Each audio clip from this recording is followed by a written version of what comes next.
Bueno, estamos en Cultura, soy José López Ebrat y queremos darle la bienvenida a un gran amigo, un amigo de Puerto Rico, escritor Carlos Manuel Rivera.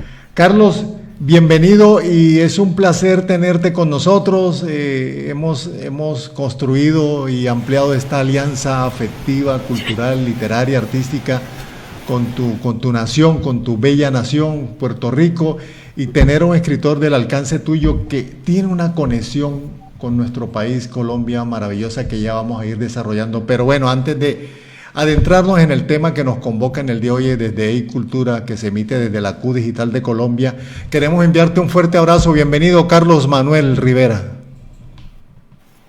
Bienvenido, agradecido por esta invitación, dando un abrazo solidario a toda la hermandad allá en Colombia y un honor estar aquí con ustedes. Bueno, Carlos, vamos a hacer una sinopsis. Definitivamente con nuestros invitados puertorriqueños siempre hay que sugerir la sinopsis porque tienen una trayectoria maravillosa de lo que ha sido Carlos Manuel Rivera, donde Colombia es muy importante dentro de los espacios que has visitado y que han sido parte de tu investigación para productos literarios maravillosos. Carlos, hagamos esa sinopsis y ahí entramos en lo que ha sido tu abordaje literario y bueno, y en otros frentes culturales, Carlos. Sí, buenos días. Primeramente, soy educador, trabajo como profesor en el Departamento de Educación de Puerto Rico y he tenido, ¿verdad?, también estudios universitarios desde la maestría y el doctorado. Y es en el doctorado que trabajo, ¿verdad?, para mi tesis doctoral.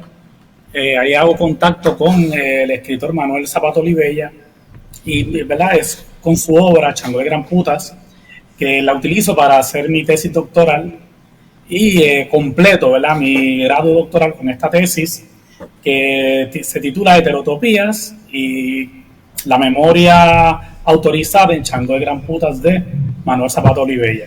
A través de este escritor pues pude acercarme, ¿verdad?, al Caribe colombiano y entonces pues trabajé esta tesis que fue bien trabajosa, pero al mismo tiempo fue gratificante porque aprendí mucho de, ¿verdad?, la cultura, la herencia afroantillana, la herencia afrocaribeña del Caribe a través de esta novela de este gran escritor colombiano.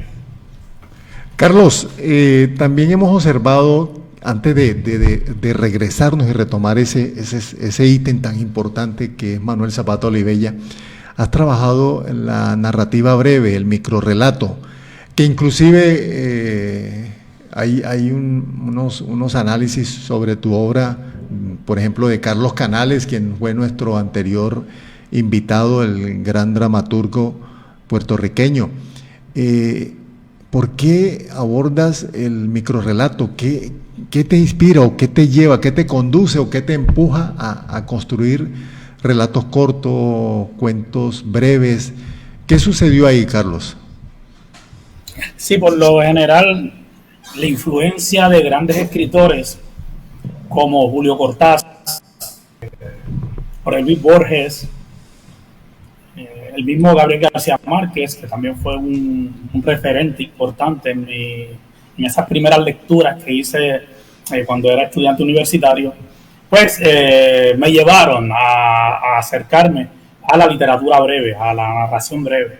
Pero también cultivé cuentos más largos, pero el cuento breve es como si fuera un reto, ¿verdad?, porque tienes que condensar desde el punto de vista narrativo, desde el punto de vista de la diégesis, condensar una historia bien breve en una página o menos.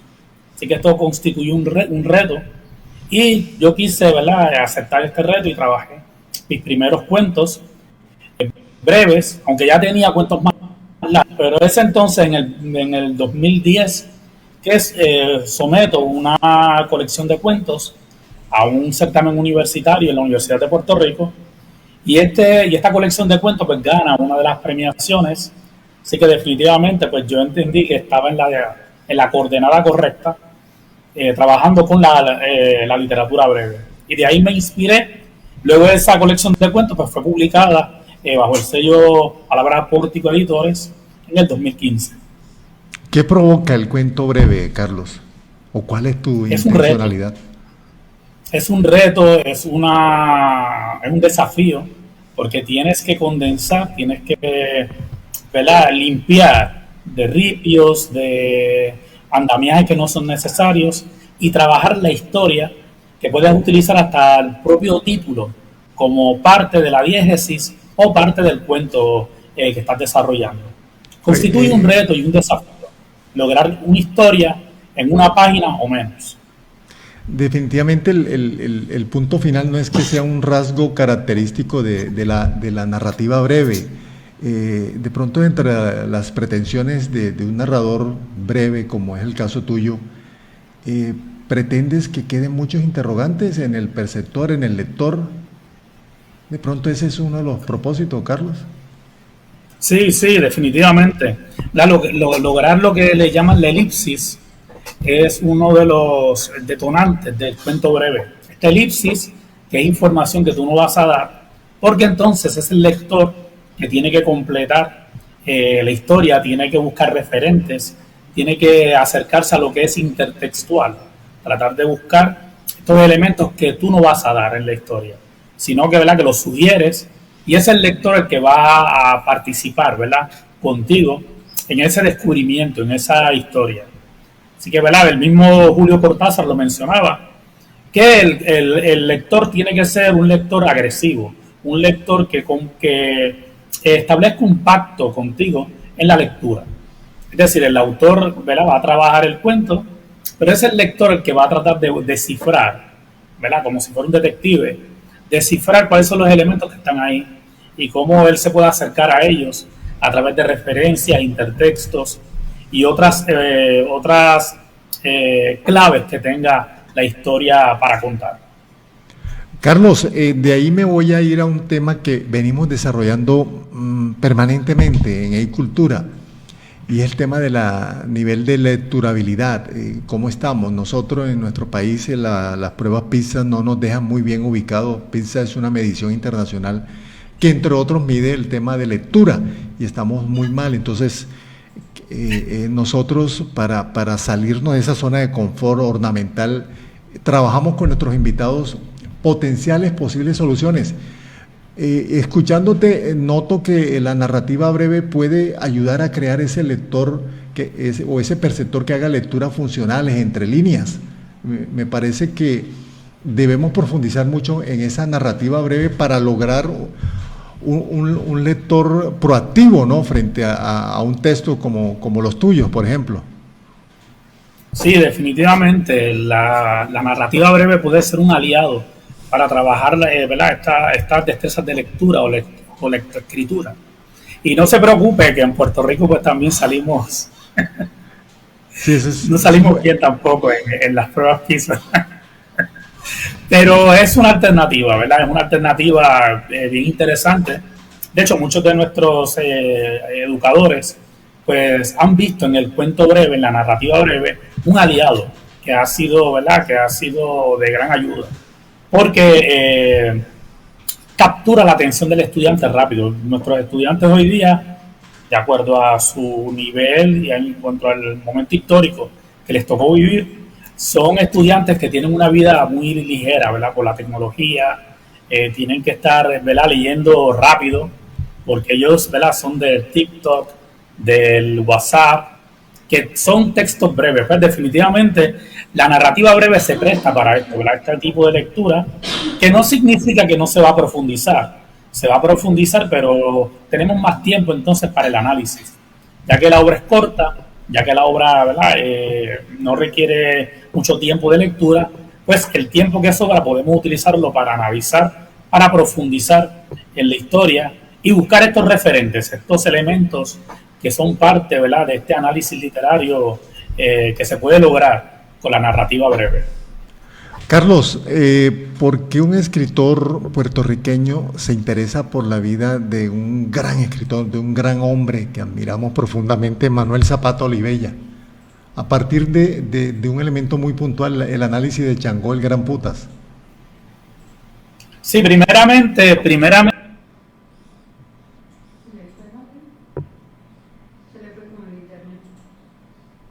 Bueno, continuamos dentro de unos minutos con Carlos. Okay. Carlos, bien pueda. Sí, bien.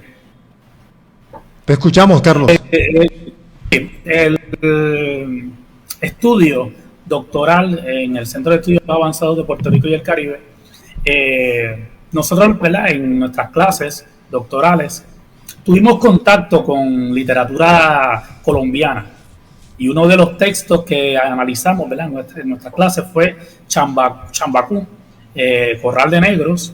Esta es otra novela de Manuel Zapato Olivella.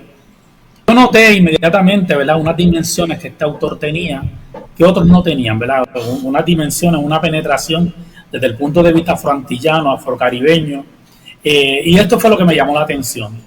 Ya yo tenía planificado mi tesis doctoral, ya yo sabía por dónde iba. Lo que no tenía era la obra para la cual aplicar el análisis literario de las heterotopías, que son discursos que están escondidos en el texto narrativo. Y entonces la profesora Zaira Rivera Casellas, una de mis profesoras a nivel doctoral, me recomendó que verificara esta obra de Manuel Zapato Olivella, Chango de Gran Putas, y definitivamente una vez que yo me puse con la novela, entendí que era la obra necesaria para este análisis literario que yo quería realizar, ¿verdad? Y que fue, ¿verdad?, que tuvo como producto mi graduación, porque es el requisito principal para el doctorado. Así que definitivamente la novela de Manuel Zapato Olivella, Chango de Gran Putas, es una novela total, una novela enorme, de grandes implicaciones, y sirvió para mi estudio crítico, con mucho éxito, y de ahí en adelante pues me interesó mucho algunos autores como Roberto Burgos Cantor, que también me interesó por su obra, y ¿verdad? Romualdo Palacios, si no me equivoco. Arnoldo. Es otro autor también que Arnoldo Palacios. Arnoldo Palacios, ese también. El autor de las Estrellas Negras. El autor de las Estrellas Negras. El autor de las Estrellas Aquí tuvimos a su esposa. Estuvimos en un conversatorio con ella desde Francia, muy, muy querida, y bueno, eso nos permitió conocer. El Ministerio de Cultura declaró el 2024, el Ministerio de Cultura de Colombia, el 2024, el año de Arnoldo Palacio, precisamente. Entonces, ahí estamos muy conectados. En esa lectura entre líneas que hiciste de la obra de Zapato Olivella, ¿qué información te impactó mucho que podamos recordar, Carlos? En esta novela de Chango de Gran Putas, él tiene una visión bien amplia, ¿verdad? Yo entiendo por sus estudios como doctor, como antropólogo, él tiene una lectura bien amplia de, ¿verdad?, los elementos afrodescendientes. Conocía muy bien los elementos, no simplemente por lo que había leído, sino también por su propia experiencia, ya que, ¿verdad?, conocemos que él hizo varios viajes a través del mundo, y este bagaje de experiencia le ayudó para el desarrollo de su narrativa. Y entiendo, ¿verdad?, que él dio información bien valiosa desde el punto de vista de nuestros afrodescendientes, pero fue hasta África, ¿verdad? Él trajo información que viene desde el mismo centro, ¿verdad?, desde el mismo centro de la cultura, que es África, y él luego traslada ese caudal de información a su novela. Yo entiendo que esto fue un acierto bien logrado de él, que me llamó la atención. Carlos, cuando lees el libro y logras venir al territorio dentro de ese proceso investigativo, dentro del trabajo de campo que realizas, te encuentras con el espacio geográfico que fue el escenario, el Palenque de San Basilio, por ejemplo. ¿Qué ocurre ahí en ese encuentro de lo teórico que venías ya trabajando y la realidad? ¿Se fortaleció el discurso ese entre líneas que habías obtenido de sus lecturas preliminares? ¿Se fortaleció, se amplió, se distorsionó? ¿Qué sucedió? No, definitivamente fue un acierto. Tuve la oportunidad del año pasado de estar en Cartagena, con motivo de la 6ª Feria del Libro en Cartagena, fui invitado. Así que uno de las actividades que quisimos realizar fue una visita a Palenque, y así lo hicimos. Estuvimos allá y vimos, ¿verdad?, en presencia todo este testimonio, ¿verdad?, que él presenta en su novela Chango de Gran Putas, bajo la figura de Ben Cosbiojo, uno de los líderes cimarrones, que logra, ¿verdad?, fundar este poblado libre, que entiendo que es el primer poblado libre de América.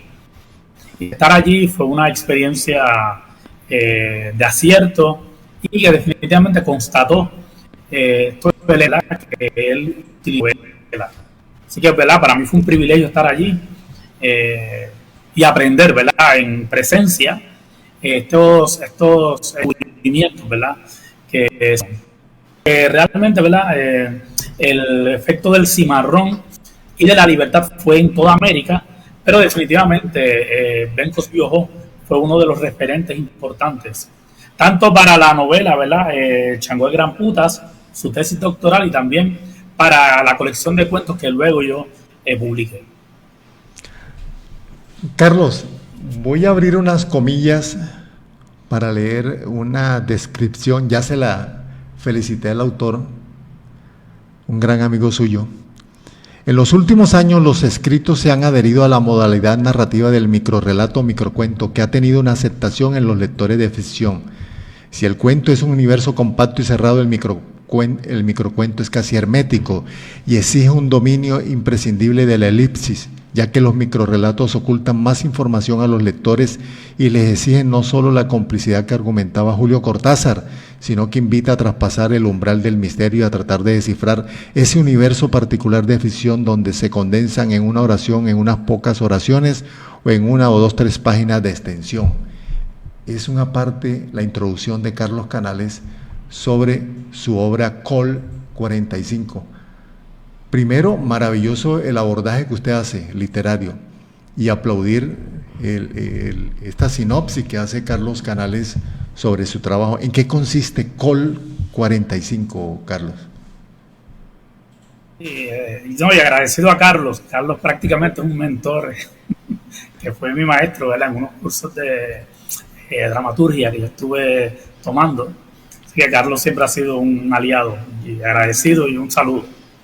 Sí, Col 45 es una colección de relatos, que fue la colección de relatos que mencioné anteriormente. Esta colección de relatos, ¿verdad?, ganó un premio en un certamen literario en la Universidad de Puerto Rico. Y luego yo dejo, ¿verdad?, yo esperé 5 años y luego la publiqué bajo el sello Palabra Pórtico Editores, del amigo Juan Antonio Rosa. Así que definitivamente esta colección de cuentos fue el origen de esta incursión en la narrativa breve. Son relatos que no toman más de 2 páginas, el máximo creo que llega a 2.5, pásale ahí. Y son relatos, ¿verdad?, que tratan de utilizar los elementos del realismo mágico, lo real maravilloso, y también la literatura fantástica, ¿verdad?, que hago incursión en ella a través de esta colección de cuentos. El título, ¿verdad?, es un título, ¿verdad?, una alegoría, una metáfora extendida del revólver, ¿verdad? El revólver Colt 45 es un arma sumamente potente, y yo le estoy utilizando la alegoría del revólver, del arma, con el libro. El libro prácticamente se convierte en esa arma. Y entonces, ¿verdad?, luego entre paréntesis escribo, ¿verdad?, en el título fractales, porque los fractales son, ¿verdad?, como si fueran partículas que se escapan, ¿verdad?, al universo.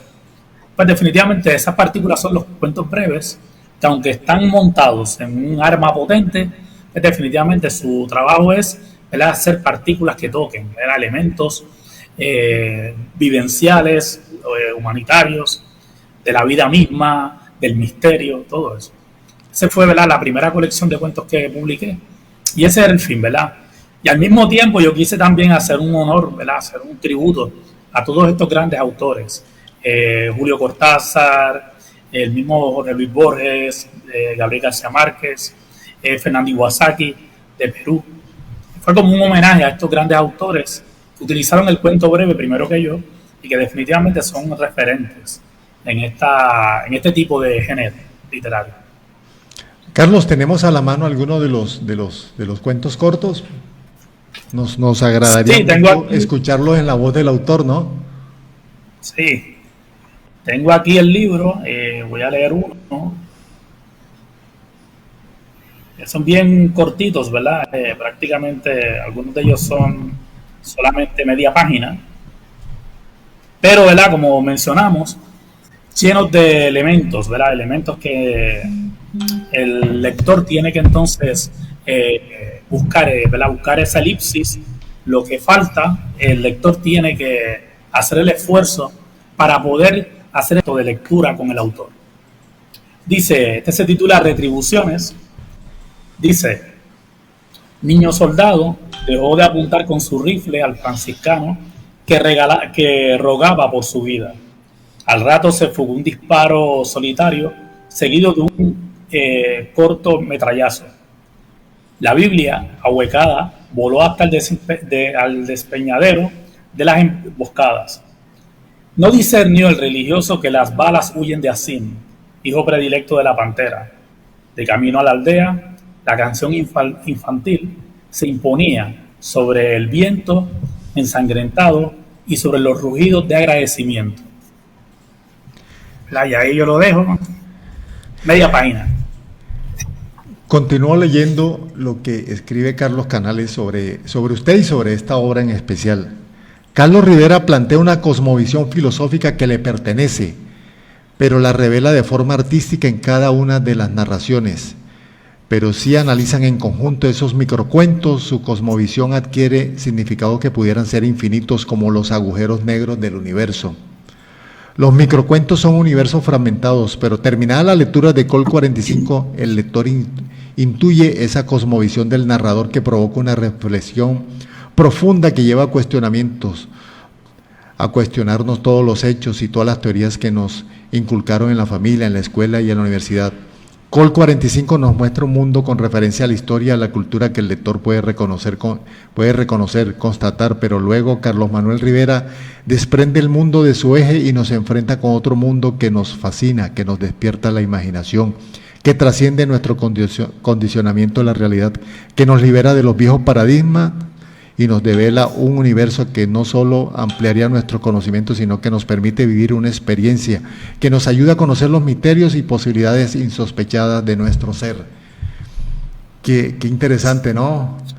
Este texto de Carlos Canales. ¿Cómo percibes una descripción tan detallada de tu forma de abordar el cuento corto, Carlos? Sí, primero yo quiero mencionar que Carlos ahí está exagerando un poco. Saltó la amistad, el aprecio. Carlos fue tu profesor, ¿no? Sí. En algún momento, Carlos Canales. Sí, yo fui estudiante de él, de dramaturgia, porque él daba clase en la Escuela de Bellas Artes de Arecibo y había un programa para maestros y yo rápido me apunté y definitivamente hicimos una amistad que hasta ahora dura más de 20 años.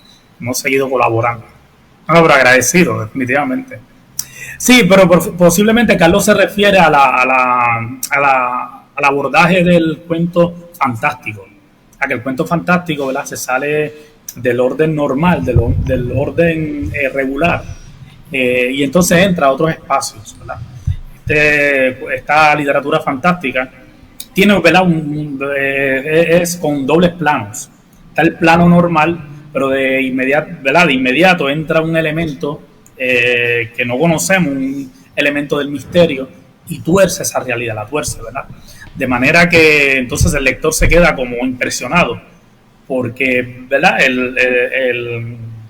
el romper la realidad en la historia es lo que hace que cautive la atención de él. Y yo entiendo que Carlos se refiere a esa parte, lo que es literatura fantástica dentro de la colección de cuentos. Pero también yo abordo el realismo mágico, que es un poquito distinto, y el real maravilloso también, ¿verdad? Yo entro en estas, podríamos llamar, corrientes literarias en la colección de cuentos. Unos son fantásticos, otros real maravillosos, y también del realismo mágico, ¿verdad?, al estilo de nuestro gran Gabriel García Márquez, ¿verdad?, también como un homenaje a él. Carlos, bueno, aquí hemos observado, gracias al apoyo que nos ha brindado Carlos Canales, de las influencias que has tenido, Cortázar, Carpentier, pero vamos a las influencias del territorio, de tu terruño. ¿Cuáles han sido esos escritores puertorriqueños que han alimentado a Carlos Rivera, el escritor? Me alegro mucho que me haga esa pregunta interesantísima, muy buena. Una de las grandes influencias en Puerto Rico es el escritor Carmelo Rodríguez Torres, que ya no está con nosotros, él falleció, pero es un escritor que también marcó mucho mi interés por la literatura, especialmente por la narrativa. Carmelo Rodríguez Torres tiene una colección de cuentos que se titula 5 cuentos negros y tiene una novela titulada 20 siglos después del homicidio, que son 2 piezas literarias excelentes. Así que definitivamente este es un gran referente para mí. De hecho, yo lo conocí a él, ¿verdad?, personalmente, y este señor era una enciclopedia, sabía tanto, ¿verdad?, de la literatura, de la historia. Fue un gran defensor, ¿verdad?, de luchas sociales. Así que definitivamente este fue un ejemplo a seguir. Carmelo Rodríguez Torres, de Vieques, Puerto Rico. ¿Verdad?, que esto es una islita que está...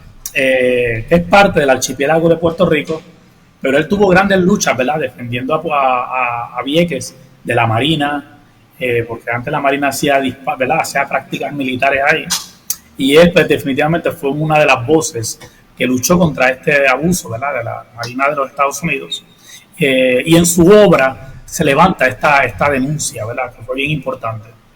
Pues definitivamente otro importante en la literatura puertorriqueña, Elvis Rafael Sánchez, ¿verdad?, reconocido autor puertorriqueño, y otros. También como por ejemplo Mayra Santos, que también trabaja la literatura afrodescendiente. Estos escritores pues fueron bien importantes para mi desarrollo, que sigue, ¿verdad?, porque yo estoy prácticamente empezando en esto de la literatura. Pero estos fueron unos grandes referentes para mí. Carlos, nosotros hemos tenido maravillosos invitados. Ahora recuerdo mucho a la cantadora del Caribe colombiano, Martina Camargo, y ahí lo voy a enlazar contigo, Carlos. Martina recibió y sigue recibiendo una influencia para crear sus canciones que son gritos, señalando y dándole forma a injusticias de ese territorio. Le influyó mucho la cercanía al Río Grande de la Magdalena, el más grande de nuestro país. En tu caso, ¿cuáles son esos espacios de tu Puerto Rico que han influido en tu literatura y de una u otra forma hacen parte cotidiana de tus textos? Sí, hay una lucha importante en Puerto Rico, ¿verdad? Porque hoy, pues, debido a nuestra condición política, pues hay espacios que se están perdiendo, son unos espacios, ¿verdad?, importantes para nuestra cultura y para nuestra historia. Y se ha hecho un llamado para que se defiendan, ¿verdad?, espacios que son históricos, culturales. Definitivamente del viejo San Juan, poblado que es llamado San Mateo de Cangrejos, un poblado histórico, en donde en ese lugar, ¿verdad?, de ahí surgieron los primeros defensores de la isla de Puerto Rico, cuando Puerto Rico pues, fue asediado por el ataque inglés. El gobierno de Inglaterra, en el 1797, trató de tomar a Puerto Rico como botín de guerra. De hecho, asedió al viejo San Juan, que es la capital. Y de este poblado nacieron, ¿verdad?, una compañía de morenos, un regimiento disciplinado, ¿verdad?, eran milicias disciplinadas que provienen de este barrio, ¿verdad?, San Mateo de Cangrejos. La gran mayoría de ellos, ¿verdad?, afrodescendientes o, ¿verdad?, africanos que vinieron y obtuvieron su libertad.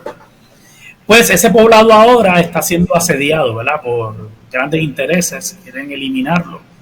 Pues definitivamente esta ha sido una lucha, ¿verdad?, constante. Algunos de los escritores de Puerto Rico han señalado, ¿verdad?, la denuncia de que este espacio hay que protegerlo, ¿verdad?, porque representa nuestra historia, nuestra cultura. Si no hubiera sido por esa lucha, ¿verdad?, de esos afrodescendientes, pues definitivamente fuera otra la historia, pudiéramos, ¿verdad? Puerto Rico fuera otra cosa, no sería lo que es.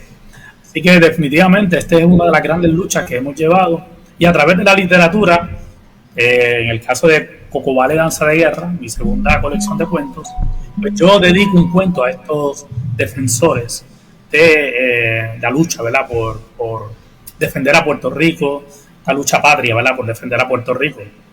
Creo que hay otra escritora también, Ivonne Denis, que también lo hace, una colección de cuentos que se titula Capa Prieto.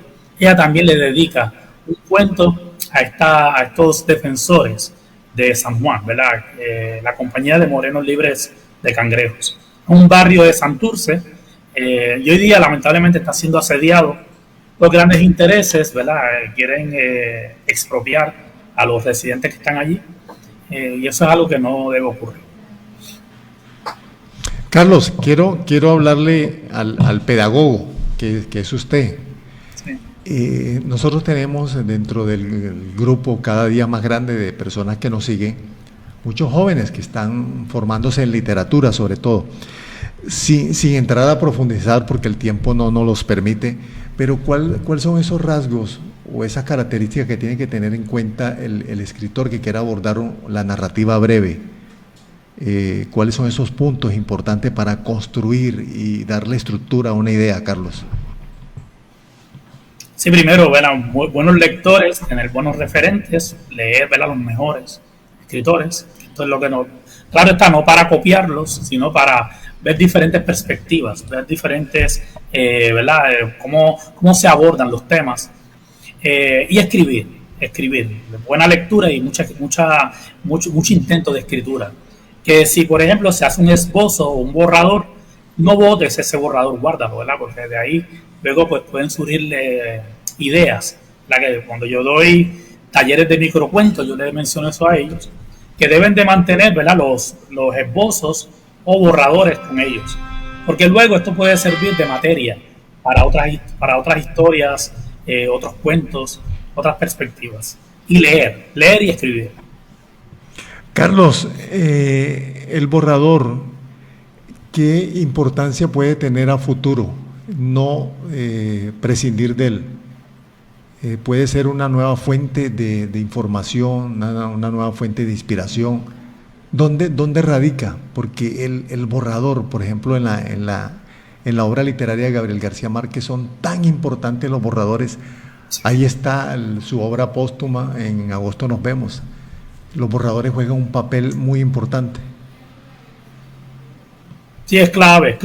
Por eso, ¿verdad? Mi recomendación es que se guarden, se tengan guardados, porque son detonantes de temas, detonantes de ideas, que aunque, por ejemplo, nosotros pues los podemos dejar, ¿verdad? Pero luego podemos retomarlos y verlos, ¿verdad? Definitivamente son una fuente de información que es valiosa, ¿verdad? Que nos puede ayudar a desarrollar otros temas, otras perspectivas. Así que es clave, el borrador no se debe de eliminar. Carlos, tengo aquí un problema en mi casa. Hemos hablado de Cortázar, en el tema de esos jóvenes o de personas que quieran adentrarse en la estructuración o en la redacción de narrativa breve. ¿Qué autores son imprescindibles para leer, que de cierta forma entren a influenciar y a señalar de pronto el derrotero a seguir por parte de este nuevo escritor? Que haya manejado narrativa breve, ¿no? Sí, a mí me gusta mucho Borges, Jorge Luis Borges, ¿verdad? Tiene micros que son prácticamente una página. Ese puede ser un gran referente, uno de los mejores. El mismo Cortázar. Y hay un escritor peruano que lo mencioné anteriormente, Fernando Iwasaki. Este escritor peruano es excelente, ¿verdad? Iwasaki, ¿verdad? Con W, porque él tiene ascendencia japonesa, pero es un excelente escritor, ¿verdad? Que puede ser un gran maestro, ¿verdad? Él tiene una colección de cuentos que se titula Ajuar Funerario, que son cuentos breves, cuentos de misterio, pero al mismo tiempo también él juega con la cuestión del humor, con la cuestión de, ¿verdad? Es el misterio, pero al mismo tiempo le pone elementos del humor, de la parodia, de la ironía, que también puede ser un referente excelente. Ese yo siempre lo recomiendo. Maestro Carlos, no podemos irnos sin escuchar otro cuento corto de su autoría, por favor. Sí, esta vez voy a leer de Cocobalé, Danza de Guerra. Este es, ¿verdad? Los cuentos cimarrones. Aquí hay un cuento breve, ¿verdad? Por la cuestión del tiempo, que se titula, a ver por aquí.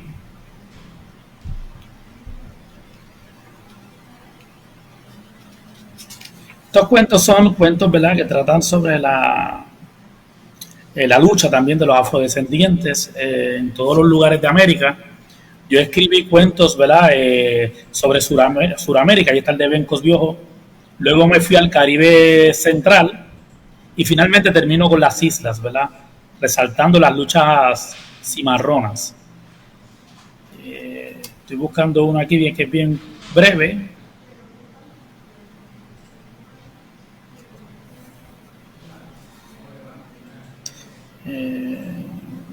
Las manos, página 167. Ok, dice, se titula Las manos. El poderoso Mansa, sediento de venganza por el robo de su hijo menor, dispara su jabalina revestida y encantada. Tiene tallados muy bien trabajados que contienen la sabiduría ancestral del reinado Mali. La jabalina legendaria surca cielos y mares. Su silbido es familiar y entra en el oído herido del príncipe cautivo que despierta en el vientre del barracón negrero. La jabalina sigue su trayecto libre hasta posarse en una mano mambiza que al contacto la dispara hacia el pecho condecorado del coronel ibérico. Primero cae el sable, mi Dios, mi causa. Luego la sangre mancha los verdes campos de Holguín que ya comienzan a purificarse. Se abre la muralla. Muchas gracias, maestro Carlos Manuel Rivera. Le agradecemos mucho este momento tan especial que hemos compartido alrededor de su literatura, de dos temas que nos llegan mucho: la narrativa breve, el cuento corto y especialmente Manuel Zapata Olivella. De verdad que agradecemos mucho que usted desde su tierra, desde Puerto Rico, toque la piel que para nosotros es muy sensible, como es el gran Manuel Zapata Olivella. Muchas gracias y un abrazo grande, maestro Manuel. Gracias a ustedes, gracias a José por la invitación y vamos a continuar verificando este espacio que es excelente, así que muchas gracias, todo nuestro apoyo y nuestro cariño. Gracias a usted, maestro Carlos Manuel Rivera, desde Puerto Rico. Hace poco tuvimos la cultura colombiana, un golpe afectivo lamentable. Es la partida de Gloria Mercedes Franco, directora de una de las corales más importantes de nuestra República de Colombia, la Coral Llano Grande de la ciudad de Palmira. Un par de ocasiones nos acompañó y siempre fue ese referente. Ella, como psicóloga y directora de la coral, siempre estuvo dispuesta y con una actitud de amistad impresionantemente honesta a apoyarnos, a asesorarnos, y hoy queremos brindarle una despedida grande desde el corazón de EI Cultura. Gloria Mercedes, muchas gracias, muchas gracias, muchas gracias. La cultura siempre te tendrá pendiente, estarás en ese norte que para nosotros es ser hacedores de cultura. Paz en la tumba de Gloria Mercedes Franco.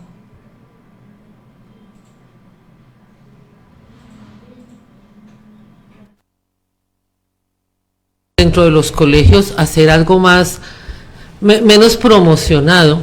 Entonces los profesores de arte buscan la manera de llegarle a los niños y justamente lo hacen con música moderna, con la música que está sonando, para que se interesen en el baile, se interesen en el canto, y se les olvida que tenemos una música hermosa. Los nuevos bambucos, los nuevos pasillos que está sacando la generación actual son espectaculares. Unas letras muy actuales, unos ritmos, una música muy bonita, y es actual, no son las canciones que escuchaban los abuelos, no, es música actual colombiana, muy bonita, y no se escucha, Las personas que tenemos ese privilegio somos pocas, que escuchamos una emisora que aparece por internet o que conocemos personas que les gusta esa música y nos la comparten. Y eso es algo que se está perdiendo y se está perdiendo muchísimo. Y da tristeza porque nuestra cultura musical es muy grande, es rica en verso, pues, por lo menos todo lo que compone Fernando es hermoso. Lo que componen otras personas que trabajan en equipo con él o que yo he conocido por otras partes, realmente es muy bonito. Y se está perdiendo por falta de difusión, por falta de eventos, por falta de interés. Política de Estado también. Política de Estado. Entonces todo eso por lo menos nosotros tratamos de colocar ese granito de arena desde la gestión cultural de la Coral Llano Grande aquí en Palmira, pues dar a conocer la música que tenemos nosotros montada, dar a conocer la música que queremos que le llegue a los demás, promocionando eventos como que hace Fernando, y con muchos proyectos más, porque sí queremos hacer otros encuentros interesantes, diferentes al encuentro de coros navideños, que ya es para finales de noviembre, pero sí estamos como en ese proyecto, ¿no? De hacer más cosas que promuevan la cultura coral. Maestro, primero agradecerle su asistencia, sabemos que tiene una agenda bastante copada y sin embargo no. Este es Cultura, soy José López Ebrat, muchas gracias por habernos acompañado en este gran especial. Una energía tu vida, quiere más tu ciudad, quédate con nosotros, escucha la publicidad. El calor del fuego es tu calor, la luz de la energía es tu luz, la limpieza del camino es tu alegría. Y la conexión del mundo es tu esperanza. Por eso cuidar de los servicios es cuidar de ti y del futuro. Mejores decisiones hoy aseguran servicios públicos mañana. Andesco.